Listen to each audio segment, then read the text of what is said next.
non-believers. How did that? To all the non-believers, especially you, Tom Jackson. Way to have our back, Keyshawn. Anybody can be beat. Hey guys, welcome back to Jets Fuel. Today I'll be giving you a quick preview of this upcoming Sunday matchup versus the Tampa Bay Buccaneers. You know, before we start, I have a couple points I'm gonna make in regards to some of the weaknesses of the Bucs and where the Jets should capitalize or can potentially capitalize to try to attempt to pull off this upset victory and avoid this 0-3 slide that's facing us right now. Some other key points to remember is that we're banged up right now on the defensive side of the football. Right now, Jermaine Johnson is questionable for the game. Tony Adams, I believe, is questionable. It's looking like they're most likely going to miss the game, both of them. So we're going to need some guys to step up, and I'm looking forward to seeing once again how our young guys and some of these other guys that we don't often think about as making an impact can step up and insert themselves into this defense, into our offense, and make some noise. So yeah, obviously everybody knows Justin Fields is out on concussion protocol, so he's out this week. Tyrod Taylor steps in.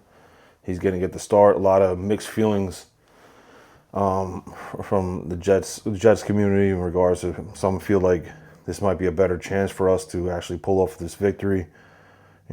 Myself, I would like to see Justin Fields out there, but obviously he's not going to be out there. So it'd be interesting to see how Engstrand is going to tailor this offense to fit Tyrod.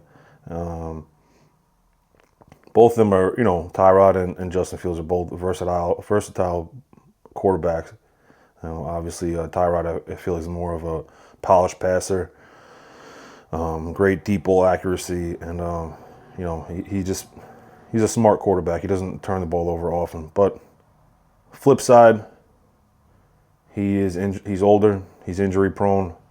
So God forbid, worst case scenario, he gets hurt. I guess the next man up would be the kid Cook from the undrafted free agent from Missouri. Let's hope it doesn't get to that point, but just wanted to pass that information along. On the other side of the football, the Buccaneers, they are riddled with injuries at this point, especially on the offensive line. So one of my key points, the first key point I'll be talking about, is our defensive line versus the Buccaneers offensive line. This is an area where we can make a huge impact on this game.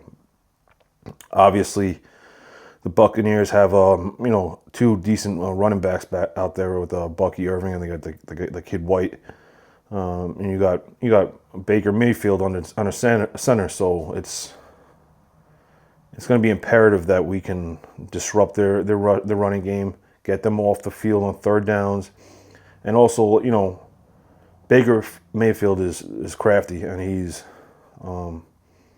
he can figure out ways to get out of sticky situations, as we've seen time and time again, and extend plays and extend drives. So this is going to be another game where our defensive front is going to have to maintain their responsibilities, and if they get their hands on Baker, they got to take him down. No more of these missed tackles, no more of these stupid, dumb penalties. We got to play smart football. We got to play disciplined football, and sprinkle in a little bit of aggressiveness. So like I said, our defensive line versus the Buccaneers offensive line. The Bucs offensive line is missing three of the key starters.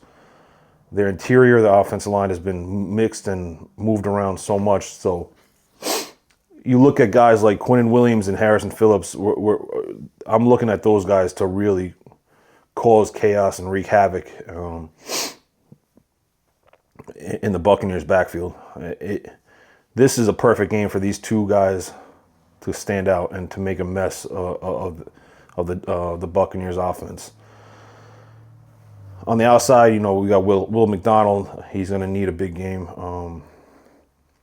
Their offensive tackles are a mess as well. I know their left tackle, it was their starting center who they slid out there because obviously their All-Pro Tristan Wirfs is not. Well, it said it was questionable for him to play. I don't think he'll play, but he got slid out there to left tackle. These are our edge guys, which is looking like it's going to be Will McDonald and Michael Clemens. Yeah, these two guys are going to have to really step up. We have to make life a living hell for Baker Mayfield. He does give up the football, so this could be a game where we can find some turnovers and create that difference that we need to get over the hump. But it all starts up front, like I said. Our defensive line, our interior defensive linemen, our edge rushers, they have to be able to, first off, stop the run. We have to be able to stop the run. Because once that happens, now we're going to open up Baker Mayfield for throwing some turnovers. So, yeah. Second point I want to make is, key point is on the other side of football, on offense. I said this last week, I said it week 1, and this is the Jets' identity. We have to establish a solid run game. I'm not saying that we're going to be able to dominate this Buccaneers front 7 on defense, because they are a stout, aggressive group, and they play the run very well. Overall, their defense is playing very well. Coming off a 10-point game to the Bills, we're gonna have to put up some points. I'm not sure. I'm probably we're gonna have to do over 20 points. So it's gonna be key for us to establish that run game. Breece Hall, Braylon Allen, I don't think they're gonna utilize Tyrod the way we would typically use Justin Fields and some RPOs and stuff like that. But yeah, Tyrod is capable of extending plays as well. He's very good on his feet and getting out of the pocket. And although I don't want to see him doing that because he's is older and injury prone, so I'd rather not see that. But if we can be creative and get Breece Hall going, rushing, some dump offs, we can mitigate this Buccaneers front line, defensive line, and the threats that they have on there. They got Vita Vea, their interior nose tackle. He's just the ultimate disruptor. He can make life a living hell. So Myers, Tippmann, and Simpson are going to have their hands full dealing with that guy. Then on the outside, they got I don't even want to call him an ex-Jet, but you got Hassan Reddick. It'll be interesting to see how he's a veteran, crafty pass rusher in this league. So once again, our young tackles are going to be put to the test, and it'll be interesting to see how they rebound off of that poor performance in week 2 versus the Bills. Then you even look at their linebacker. You got that guy David, their inside linebacker, another great middle linebacker in this league. And then on the back end they got the Winfield, a safety. So their defense is very good, and I'm just interested to see how we're going to attack their defense. Josh Reynolds is out again. We don't know. Alan Lazard is just like an empty uniform at this point. I don't know what the hell he's doing on this team. Tyler Johnson, Arian Smith, we need to have these guys step up. Like I said before, and of course we got Garrett Wilson, but like I said before, Tyrod can throw the deep ball very well. So I'm interested to see if our offensive coordinator, Engstrand, is just going to allow Tyrod to go out there and just push the ball down the field once we establish our run game. So yeah, it's going to add a different dynamic to our offense, being able to push the ball down the field if that's what they choose to do. I more so see it that they're going to play this game safe, run the ball, which is, you can understand why they do that. But yeah, like I said, it's going to be imperative for us to establish that run game. Breece Hall needs to step up. He needs to have a big game. I'm not talking about like an extraordinary game, but we have to play some fear in their defense where they're not going to be so they have to bring people up in the box to stop us. So we can allow our wide receiver core is weak. We have Garrett Wilson, and outside of that, we have a bunch of guys that need to prove themselves. If we can establish the run, get these guys to really bite on the run, throw in some play action, this might give them the opportunity they need. Garrett Wilson, the short intermediate routes. Tyrod is very accurate, and he doesn't turn over the ball very much. So these are good things when it comes to this type of offense that we're going to be running. And the game that I just see overall, it's going to be a tight game, I believe. Which, all my predictions have came wrong. So it's tough to put a beat on what we're going to look like on offense, because now Justin Fields is out and Tyrod, so things are going to change. And last week we didn't see anything out of our offense, outside of Tyrod coming in and putting together a touchdown drive. Yeah, it's going to be interesting to see how our offense operates with Tyrod, if it's going to operate better.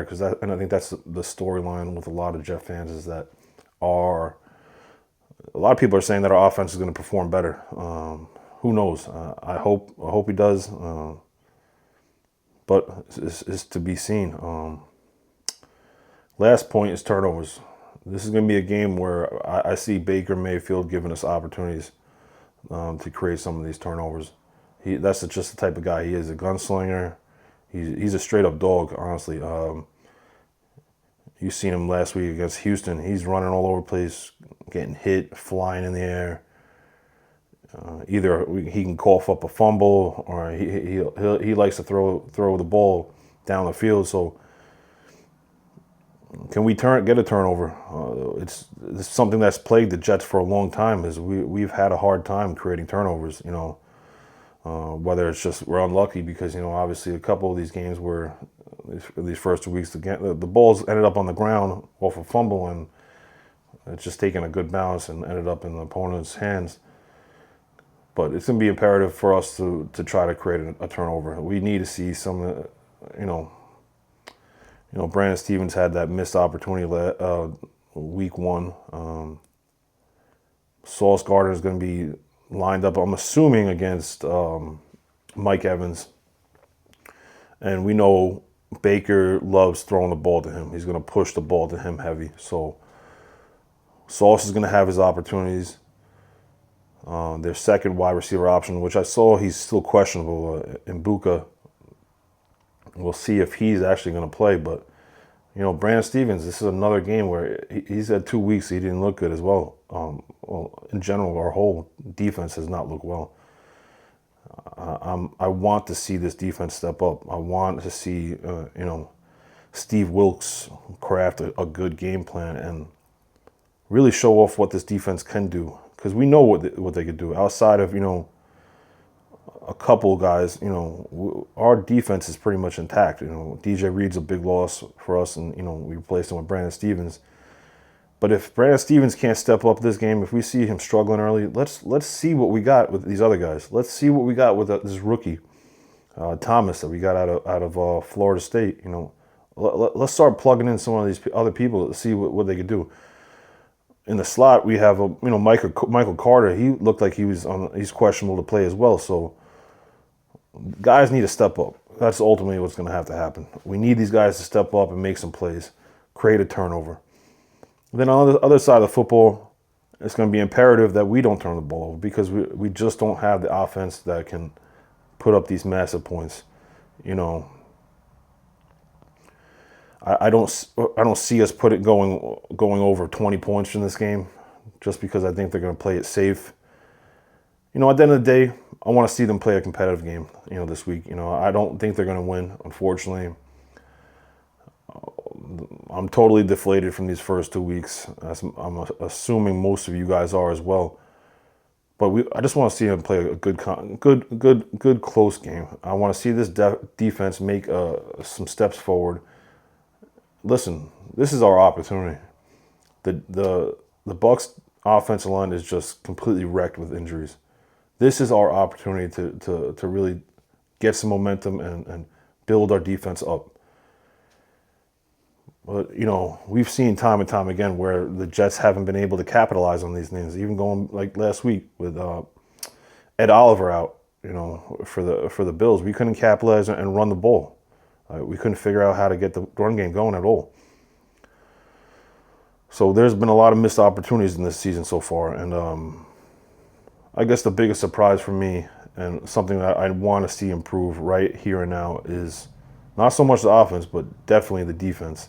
I want to see this defense really take a step forward.